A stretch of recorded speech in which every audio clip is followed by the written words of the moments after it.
Bonjour mesdames et messieurs, merci de nous retrouver sur le www.radio.gina.tg dans votre émission L'heure du droit. Aujourd'hui, nous allons nous intéresser à la question de la femme dans le monde de la presse au Togo et plus particulièrement en rapport avec le harcèlement. Victimes de sexisme, de pression auto-mesure ou encore de harcèlement moral, les femmes au Togo veulent briser le tabou au sein de la presse.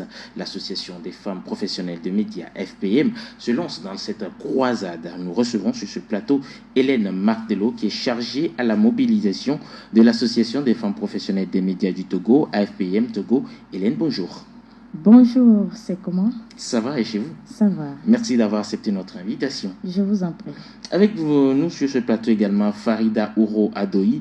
Vous êtes membre de l'AFPM. Bonjour Farida. Oui, bonjour monsieur. Merci d'accepter notre invitation. Alors, chargée à la mobilisation de l'Association des femmes professionnelles des médias du Togo, AFPM. AFPM, c'est quoi? Pourquoi cette association dans l'univers de la presse qui foisonne avec des associations au Togo, bien sûr? L'Association des femmes professionnelles de médias a été créée et on a eu à lancer cette association avec l'Assemblée générale qui a eu lieu en avril, le 5 avril. Alors, cette association regroupe les femmes techniciennes, les journalistes, les caméramans, tout ce qu'il y a comme dans le monde médiatique. C'est toutes ces femmes-là qui se regroupent dans l'association des femmes professionnelles de médias.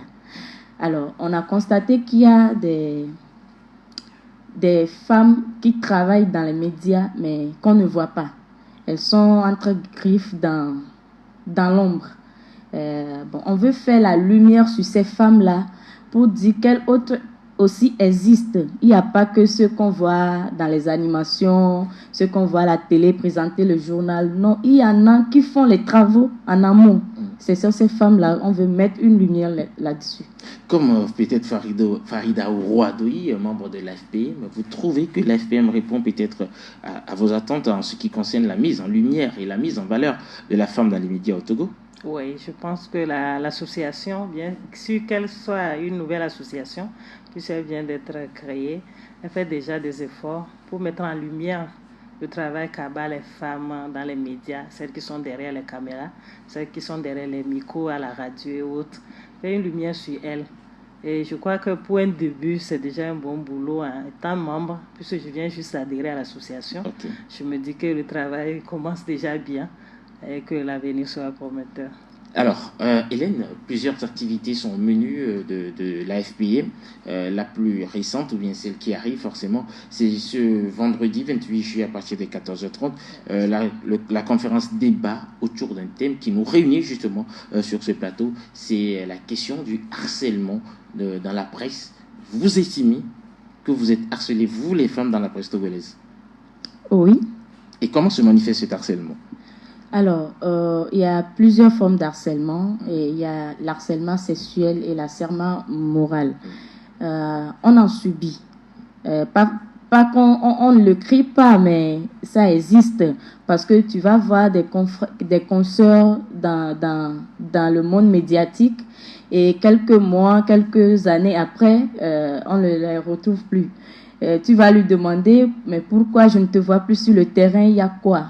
Quand on creuse un peu, on voit que ça est dû à de l'harcèlement. On les harcèle moralement, par des injures. Il y a beaucoup de choses. On ne le dit pas, mais il y en a. Bon, maintenant, cette conférence va nous permettre de creuser l'abcès, d'aller au fond. Pas d'aller au fond seulement, mais de dire au public que dans le monde médiatique, les femmes sont harcelées. Le problème, il est là, et c'est une réalité. D'accord. On va revenir sur le fait de le dire au public pour voir si ça va résoudre le problème. Alors, Farida Ourouadoui, elle a évoqué le harcèlement sur le plan moral, le harcèlement sur le plan sexuel. Il y a le harcèlement également sur le plan financier, certainement. Oui, il y a le harcèlement sur le plan financier. Et puis, les femmes journalistes ou les femmes des médias subissent ce type d'harcèlement économique à travers le patron de presse. Parce qu'on a eu à avoir des témoignages, il y a des femmes qui n'osent pas en parler parce que ces types d'harcèlement sont réalisées par leur propre patron. Puis elles se disent, si elle dénonce le patron, qu'elle va revenir par rapport à son boulot, son poste, peut-être qu'elle ne va pas de son poste, elle devient quoi? Elle se plaigne et elle n'ose pas en parler. Il y a certaines même, j'aurais appris même certaines qui sont devenues même des copines, des amantes de leur patron, de leur chef hiérarchique. Et même si elle-même se plaisait dans ce rôle. Bon, il y en a qui ne se plaisent pas, qui sont obligés, au fait, c'est ça même le souci, ils sont obligés, au fait, de le faire pour ne pas perdre ce boulot. Puis elle se dit qu'elle va se retrouver à la rue. Mais il y en a qui n'osent pas accepter, qui n'acceptent pas, qui acceptent carrément quitter le poste et aller chercher autre chose à faire. D'accord. Ce sont des réalités. Alors, est-ce que vous trouvez aujourd'hui que c'est aussi criard dans la presse togolaise? Parce que pour l'instant, on ne sent pas. Vous ne parlez pas, les femmes. Oui, les femmes n'en parlent pas. Surtout dans la presse, les femmes n'en parlent pas. C'est tabou? Mais c'est une réalité. Bon, je me dis qu'elles ont peur en réalité d'en parler.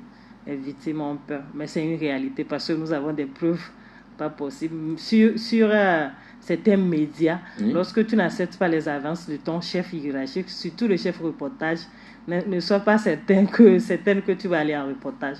Alors que la plupart vivent de ça, de ces perdièmes des reportages.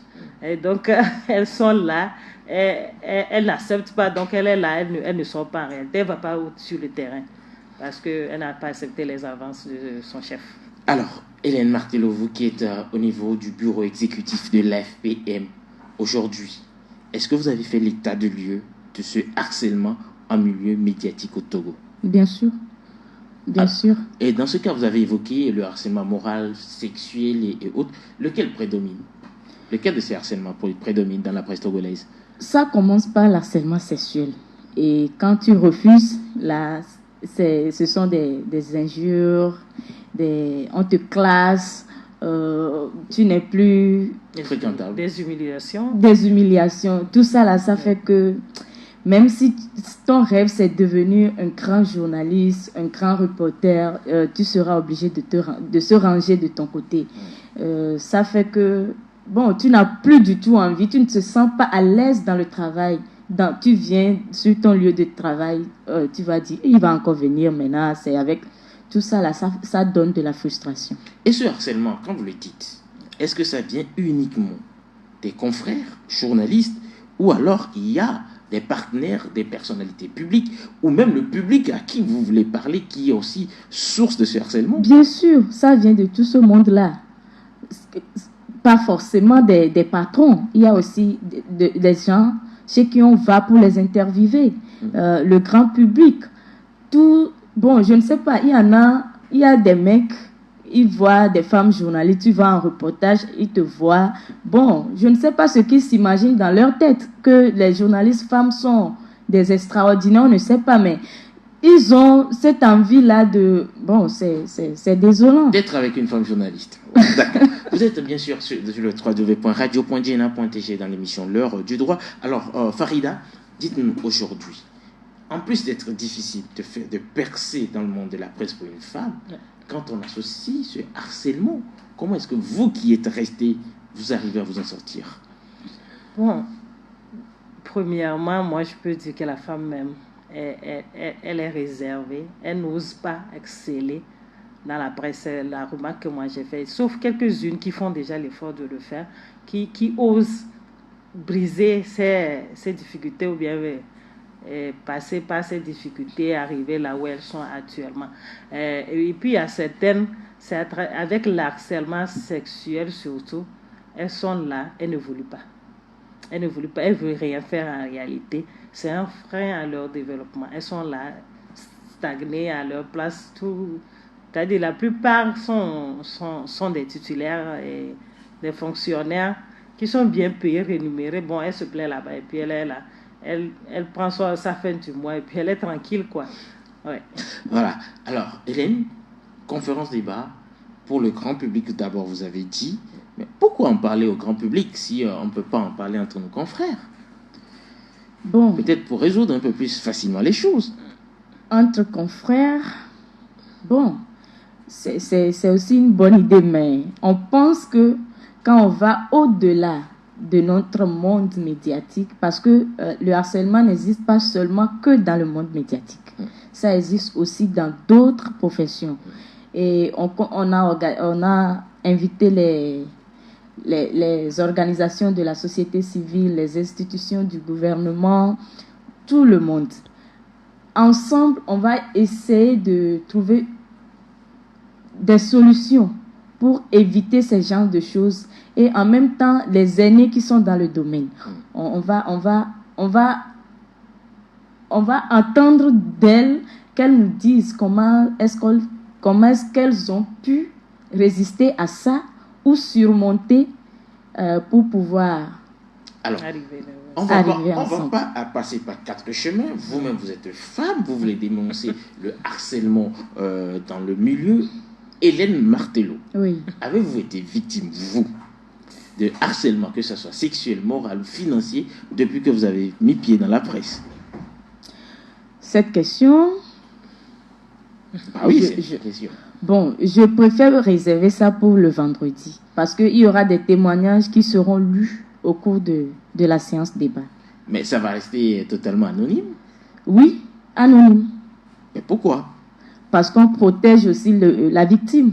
Bon, ok. Peut-être Farida sera peut-être plus bavarde. D'accord. Si elle est victime ou pas. Alors, Farida, oui. Vous êtes dans la presse depuis un moment. Oui. Avez-vous été victime de ces différents types de harcèlement fou? Oui, moi j'ai été victime des harcèlements sexuels de la part de tout le monde. De la part de tous les collègues, les supérieurs, tout le monde, surtout sur le terrain. Est-ce que vous allez à un reportage? Bon, je me dis que est-ce que c'est une bonne chose au fait d'être femme? Je pense que c'est un problème d'être femme journaliste et d'aller à la recherche de l'information. Lorsque vous êtes sur le terrain, vous voulez l'information, surtout la personne, l'interlocuteur, je ne sais pas ce qu'il pensait. Il se dit que il a une opportunité, il doit la saisir, quoi. Vous échangez les numéros à la fin et puis après, un coucou vient et le gars qui veut vous faire la coucou automatiquement. Ce sont des choses auxquelles moi j'ai eu à faire face plusieurs fois, mais seulement qu'il faut savoir comment gérer. Comment vous avez géré pour vos petites sœurs qui viennent des écoles de journalisme et puis qui intègrent, parce qu'on va revenir sur ce cas aussi? Pour mes sœurs qui sont encore dans les écoles de journalisme ou celles qui veulent maintenant, qui ont fini, qui veulent embrasser le journalisme, je peux leur dire que ce n'est pas facile. Ce que moi j'ai eu à faire, c'est que je ne fais pas attention. Puisque la personne à qui j'ai affaire n'est pas directement liée à mon boulot, moi je me dis que ça n'est pas un souci pour moi. Même s'il est lié à mon boulot, je sais comment me défendre. Je sais vers qui je dois aller pour aller dénoncer ce genre de choses. Si moi-même, je suis consciente que ça ne m'intéresse pas. Je suis consciente que ça ne m'intéresse pas et que je n'ai pas envie aussi de faire ce genre de choses-là. Je sais comment faire, mais la plupart du temps, c'est que j'ai ignoré en fait ces écrits. J'ai ignoré pour ne pas donner l'occasion à la personne d'aller un peu plus loin. D'accord. Ouais. Alors, je fais une interprétation. Contrario, si vous ne voulez pas, donc si vous en voulez, ça peut continuer. Voilà. Alors, Hélène, oui. Quand on revient concrètement sur cet aspect de la chose au niveau des femmes, de l'AFPM, les témoignages que vous voulez exposer, ce sont des témoignages reçus des membres du bureau ou bien de tous vos membres? De tout le monde, pas que des membres de l'association. On a un numéro vert, sur lequel on reçoit des témoignages du monde médiatique de tout le Togo, de Lomé jusqu'en Saint-Cassé. Si la personne est dans le monde médiatique et elle a une fois subi ces genres d'harcèlement, elle peut témoigner et puis ces témoignages-là seront lus au cours de la conférence le vendredi prochain. Alors, vous les femmes, êtes-vous consciente que prouver parfois le harcèlement, c'est compliqué? Oui, c'est vraiment compliqué. Raison pour laquelle les plaintes sont anonymement. Oui. Les plaintes en anonymat. Oui. Est-ce la meilleure chose, Farida?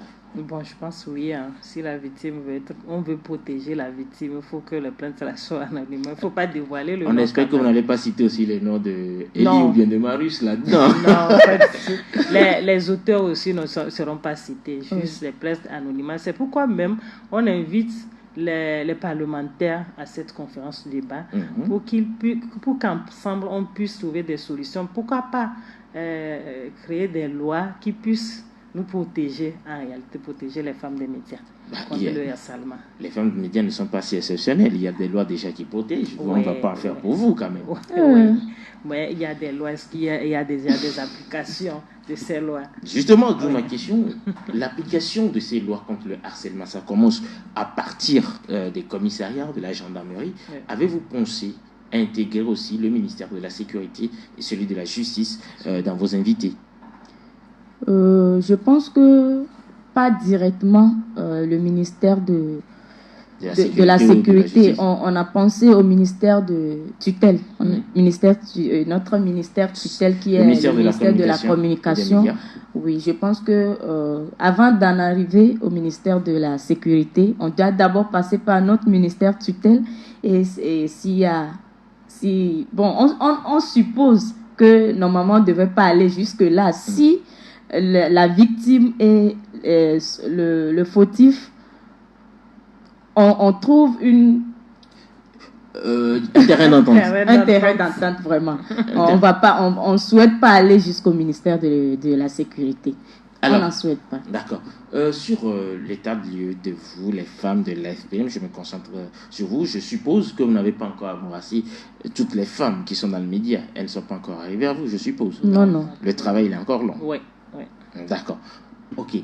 Sur celles qui sont avec l'AFPM, à combien de pourcentage estimez-vous celles victimes de harcèlement dans le domaine médiatique au Togo? Là, je ne saurais le dire parce que les témoignages sont en anonymat, comme je l'ai déjà dit. Mais vous connaissez au moins celle qui a déposé les témoignages, non? Oui, c'est au niveau du bureau. Et on ne peut pas. Intégrez-moi au bureau. On peut pas. C'est vraiment confidentiel. Voilà, c'est confidentiel, mais cette émission, l'heure du droit, sur Radio Djena, tous les jeudis à 11h, et l'autre, cette émission n'est pas confidentielle. Elle aborde la question du harcèlement des femmes en milieu de presse, question qui sera abordée lors de la conférence débat que va animer cette association le vendredi à 14h30. Et c'est déjà où? C'est ouvert au public? Oui. C'est à Mint Hotel, à Djoli. D'accord, Mint Hotel à Djoli à partir de 14h30. Alors, vos confrères, puisqu'il y a plusieurs associations, est-ce que ces associations aussi ont été invitées? Bien sûr. Et on a envoyé des invitations à tout le monde. Oui. Alors, Farida, la question sur le harcèlement, on prend systématiquement que ce sont les femmes seulement qui sont harcelées. Oui. Et mais les garçons aussi sont harcelés. Exactement, les garçons aussi sont harcelés, mais actuellement, il s'agit de femmes. L'association de femmes, et nous, on parle de nous. Donc, que les garçons aussi, les confrères aussi, créent un truc pour aussi dénoncer ce que les femmes leur font. D'accord. Nous aussi, nous avons les hommes aussi de la presse, certainement aussi d'un témoignage à partager. Exactement. Bon, ça ne manque pas. Ça n'en manque pas. D'accord, ça n'en manque pas. Et on va voir ce que ça va donner. Mais la question, elle est sérieuse. Quelquefois, nous blaguons, mais cette question, elle est profondément sérieuse parce que, au-delà de ça, nous avons vu entre confrères et consoeurs d'autres qui ont peut-être eu des enfants, mais à la fin, ça a été dur. Est-ce que vous allez vous pencher sur ce cas des femmes-là aussi? Exemple typique. Hélène a eu un enfant avec Élie et à la fin, Élie qui boude. Élie qui ne veut plus d'Hélène, Élie qui renvoie Hélène. Non, ça, ils se sont mis ensemble parce qu'ils le veulent. Il n'y a pas eu de forcing, il n'y a pas eu de harcèlement, non. À ce côté-là, on a... Vous classez, d'accord.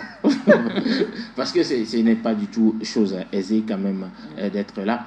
Et maintenant, sur ce côté, il y a les jeunes qui arrivent.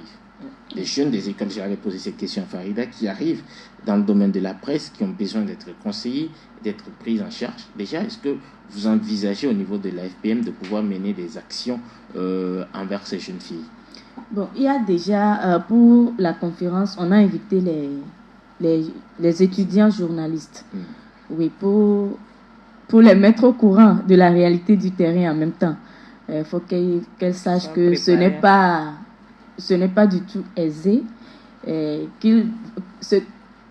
leur faire comprendre que c'est à ça elles devraient s'attendre, que quand tu viens en même temps, tu vas voir des confrères courir après toi, tu vas penser que c'est toi la plus belle ou bien... Alors que si tu ne fais pas attention, c'est ta carrière qui est en jeu. C'est ta carrière qui est en jeu. Oui. De ce côté, clairement, il y a des filles qui sont, à part, parce qu'on est tous sur le terrain, de par leur comportement, se prédisposent ou provoquent parfois des hommes. Il y en a, ça je ne peux pas nier. Il y en a qui, à travers leur habillement, leur manière de faire, leur comportement, en fait, ça attire. Mais c'est l'occasion de dire, surtout celles qui arrivent, que ce n'est pas la meilleure solution, la meilleure façon d'exceller en journalisme. Il faut le faire proprement, professionnellement. On n'a pas besoin d'attirer qui que ce soit. Je n'ai pas besoin, au fait, je sais pas, comment ça se dit, de faire la cour à mon séduire mon supérieur hiérarchique avant d'avoir des faveurs, d'aller en reportage, peut-être même bénéficier des voyages à l'extérieur. Non. Il faut que je le fasse et à travers mon travail, mon professionnalisme, qu'on puisse me choisir de le faire et non d'utiliser cette un moyen facile pour accéder à ce niveau. Alors, Hélène, vous estimez que c'est le moyen le plus facile peut-être de progresser? Bon, ça peut marcher pour certains, mais pour certaines, ça ne peut pas marcher. Par exemple, moi, mon patron, quand tu t'habilles, il te renvoie. Tu retournes à la maison et il te dit prochainement, tu vas prendre une semaine de repos. Une semaine de repos, c'est facile. Tu viens travailler sans paye. Ah bon, c'est ça? Alors que tu viens pour apprendre.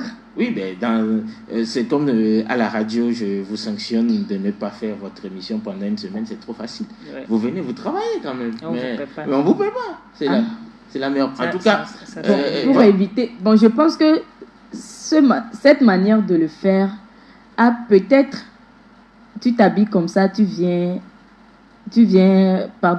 au bureau et il y a un reportage dans la journée, on t'envoie un reportage et tu te présentes comme ça sur un lieu de reportage. Vous imaginez ce qui va se passer. Vous attirez vous-même les yeux. C'est ça. Donc, et donc derrière, on ne parlera plus de harcèlement. Oui, c'est de l'harcèlement, mais c'est toi-même qui as causé ça. C'est toi-même qui l'as causé. Non, à ce moment, moi, je crois qu'on ne va pas parler d'harcèlement. Si toi, tu veux séduire la personne. Bon, peut-être que tu t'es habillé. Bon, tu te dis que je veux être sexy, pour te faire belle. Mais pas remarque sur le terrain, c'est pas pour se faire belle. En réalité, il faut qu'on se dise la vérité. Merci, Farida. Il y a certaines femmes là, certaines filles, surtout les stagiaires qui arrivent nouvellement dans les organes de presse, elles ne s'habillent pas bien. J'ai eu même à avoir des informations chez nous dans la boîte, quelque part là-bas. On a même appris à ces filles-là à s'habiller en réalité. Sinon, tu ne viens plus. Ou soit tu veux faire le stage, tu t'habilles décemment, ou soit tu ne viens plus. Et puis ça a été comme ça, toujours comme ça, et finalement, maintenant, ça marche. Ou soit tu t'habilles, tu as une tenue, comme elle a dit, tu ne sors pas. On ne peut pas t'envoyer, par exemple, courir une couverture médiatique d'une activité internationale. Toi, tu t'habilles, tu es en jean, pantalon bien serré, avec un t-shirt là, tu exposes tout. Non, quand même. Il ne faut pas t'envoyer, quoi. Il faut que tu sois décent, tu t'habilles, d'une façon professionnelle pour aller sur le terrain. D'accord. Mais ce harcèlement dont on parle, parfois, c'est aussi avec des facteurs endogènes culturels dont on est franchement lié. En Afrique, on nous a toujours appris, les garçons par exemple, que lorsqu'on fait la cour à une fille, elle n'accepte pas au premier coup, il faut revenir. Il faut insister. Est-ce que ce n'est pas peut-être ce qui peut expliquer parfois l'insistance qui peut se traduire en harcèlement, Farida? À quelque part, ça peut être vrai. Mais est-ce que, moi je me dis est-ce qu'on a besoin de faire la cour à tout le monde? Par exemple, vous êtes dans une boîte, entre vous, normalement c'est pas autorisé. C'est ce que moi je dis, normalement c'est pas autorisé. Dans une boîte, pour que ça évolue, que la boîte soit, c'est-à-dire évolue normalement entre confrères, consoeurs, il ne faut même pas aller regarder ailleurs, quoi. Il faut juste avoir des relations professionnelles. Sincèrement, professionnelles. Il y a eu certaines qui se sont mariées, même, on l'avait déjà évoqué, à travers ces relations, mais quelques-unes d'entre elles n'ont pas marché parce que les bases n'ont pas été solides. Moi, je me dis, dans une même boîte, ou soit carrément la femme quitte, elle veut être journaliste, elle reste journaliste, mais elle quitte La boîte, elle va rester ailleurs pour que ça puisse marcher. Dans la même boîte, là, on se connaît. On se connaît.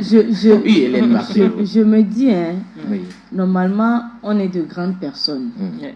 Si la personne te fait la cour et que toi-même, l'homme, tu dois sentir normalement si elle veut de toi ou pas. Mais on dit qui ne veut pas dit non. Si vous ne dites pas non, comment je le sens? Non, mais vous avez l'instinct là qui vous dit, la fille là, je l'intéresse. Mais jusqu'elle elle a un peu peur. Mais il faut jouer 4 sur table. Dis-moi, si tu veux, bon, on est des adultes. Il ne faut pas passer par 4 chemins pour... Non. Si tu as envie de la personne, tu veux être avec la personne, dis-lui. Et qu'elle aussi soit franche avec toi. Qu'elle dise oui ou non. Maintenant, si elle te dit qu'elle a déjà quelqu'un, il ne faut pas insister. Laisse-la. Quand vous insistez, là, ça devient du harcèlement. Bon, ok, donc il ne faut pas qu'elles acceptent aussi quelques invitations, alors, lorsqu'on les invite. Oui. Ça, donc, c'est vraiment... Si le garçon joue carte sur table, je ne parle pas seulement du journalisme, mais toute personne interviewée ou autre qui viennent, quand ils jouent carte sur table, il faudrait que les filles aient le courage aussi de jouer carte sur table. Et de dire ce qu'elle pense en fait. Vraiment. Moi, je pense que la fille doit dire clairement au monsieur, je suis mariée, j'ai un fiancé ou j'ai un copain, je n'en veux pas. Ou vous ne plaisez pas, votre tête ne me plaît pas. Non, pas le dire directement comme ça. Pas le dire directement comme ça. Non, je suis occupée, je ne suis pas libre, je n'ai pas besoin de relation, excusez-moi. Oui. Gentiment, quoi. Votre tête, même si la tête ne vous plaît pas et que vous n'êtes pas marié, vous n'avez pas besoin de le dire directement. Vous n'êtes vilain, vous n'êtes pas beau, vous ne me plaisez pas. Non. Quand même, il faut savoir comment répondre à ces genres de choses. Alors, parfois, ces harcèlements aussi sont d'ordre économique. Est-ce que le sujet de la conférence va également aborder cet aspect-là? Parce qu'il y a dans d'autres boîtes des femmes qui se plaignent de ne pas être payées ou alors d'être surexploitées. Oui. Les patrons de presse, les patrons sont invités aussi. Donc, c'est une très belle occasion. Alors, on va aborder tous ces sujets à travers les témoignages. Il faut qu'il y ait aussi peut-être des témoignages de côté des patrons qui vont maintenant dire comment ils arrivent comment ça se passe au fait dans leur boîte avec les femmes, comment ils arrivent à utiliser cette main-d'œuvre. Quelqu'un nous explique que les femmes maintenant, et les employés aussi ont déjà donné leur témoignage. Maintenant que le patron aussi nous explique comment lui, il fait dans sa boîte, on va essayer ensemble de trouver une solution ou bien de discuter. D'accord. Mais est-ce que vous vous rendez compte, vous les femmes médias, que tout ce qui est public, tout ce qui est entre griffes stars attire? Ah oui, ça c'est vrai. Et donc, est-ce que vous comprenez que plusieurs regards, plusieurs tentatives viendront? Ça c'est clair. Alors, si on était ici, si on est déjà préparé, pourquoi alors parler de harcèlement? Bon, vous savez, l'harcèlement, ça n'apporte rien de bon. Quelle que soit sa forme, ça nuit, ça détruit la carrière. On doit en parler pour que ceux qui commettent ces actes arrêtent de le faire. C'est parce qu'on se tait, on n'en parle pas que ça continue.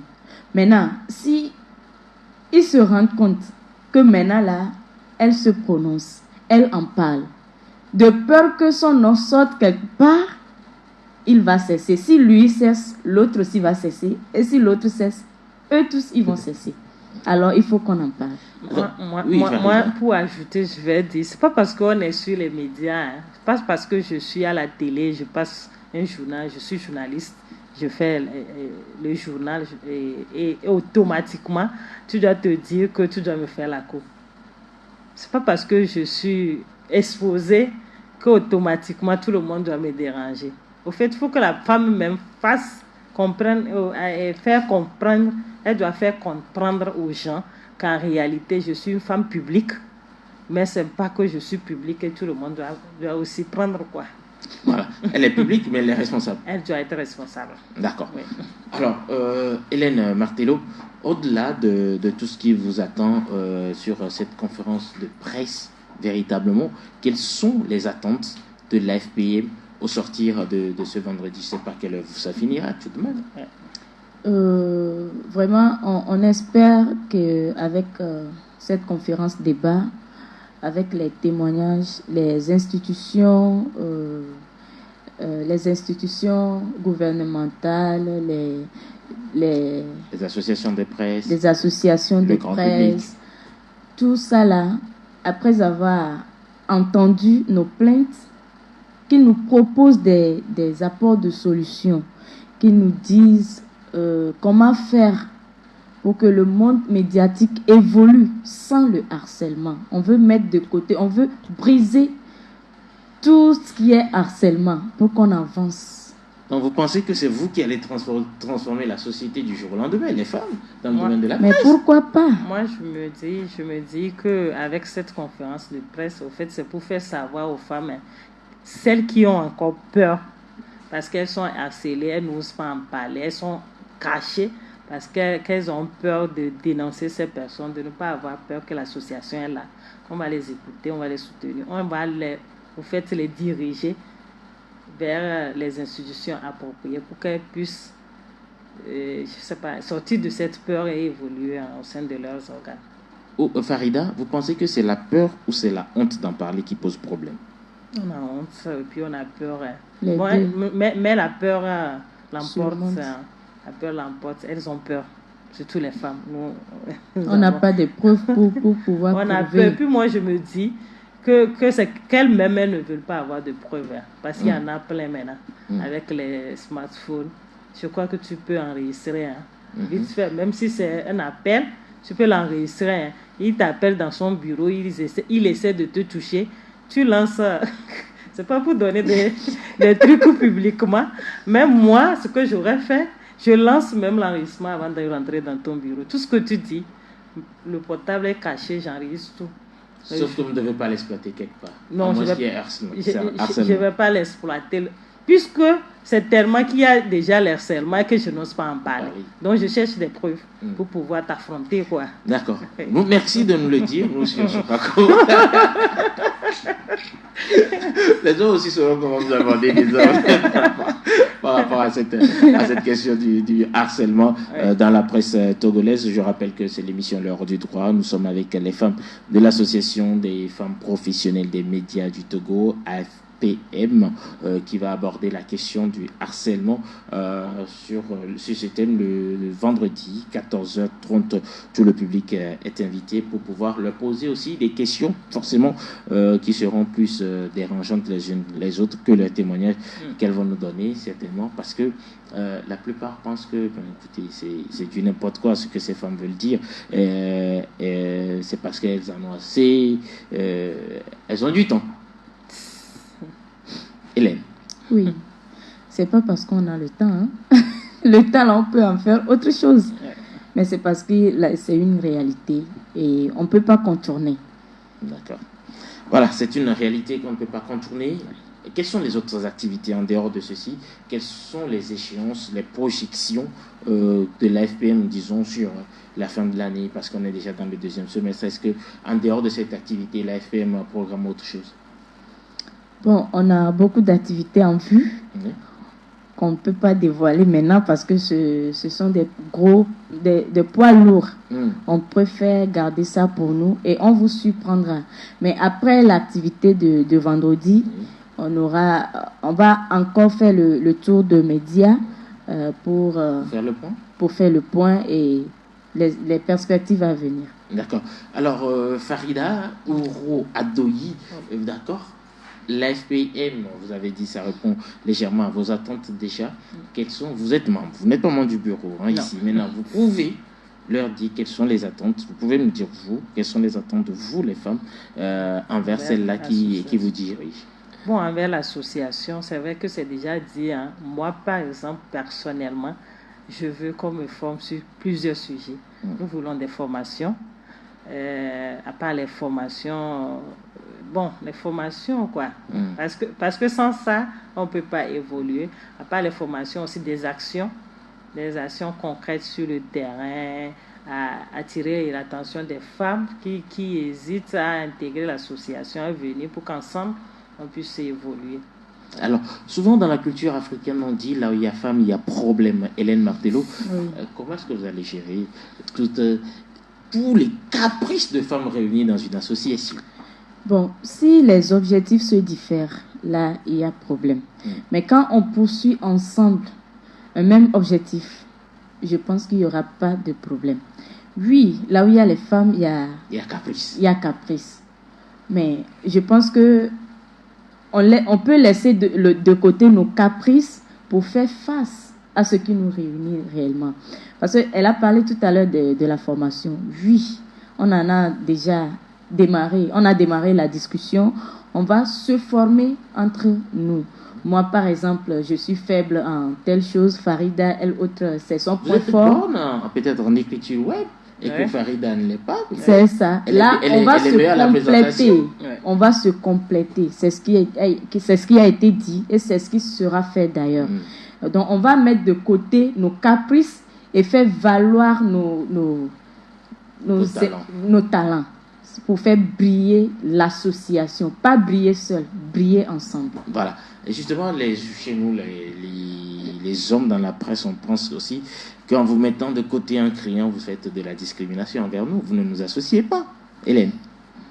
On vous associe. D'ailleurs, c'est la raison pour laquelle vous serez là le vendredi pour nous accompagner. Qui vous dit que je serai là? Farida, est-ce que les hommes, on ne peut pas se sentir marginalisés un peu par ces belles actions que vous êtes en train de mener chez vous les... Je ne sais pas, il faut que les hommes eux-mêmes le disent. Hein. Quand vous êtes déjà dans la presse, il faut que vous-même, peut-être, vous nous dites si vous êtes marginalisés.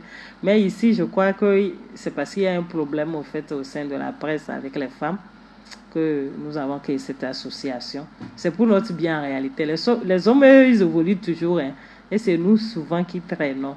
Mais pas, on ne veut pas aller en avant avec tous ces freins. Donc, c'est pourquoi l'association est créée. Mais lorsqu'on aura besoin d'une mère masculine, pourquoi pas vous faire recours pour venir nous appuyer, mais être membre de l'association, il n'y a pas d'homme dans l'association. Hélène Martello, nous sommes écoutés à Lomé, jusqu'au fin fond du Togo, à l'extérieur du pays aussi. Peut-être le sujet intéresserait quelqu'un, ou quelqu'un voudrait, une journaliste togolaise à l'extérieur, peut-il intégrer l'AFPM? Bien sûr. Alors, qu'est-ce qu'il faudra faire? Alors, il va falloir juste avoir 3 ans d'années d'expérience, et ça suffit.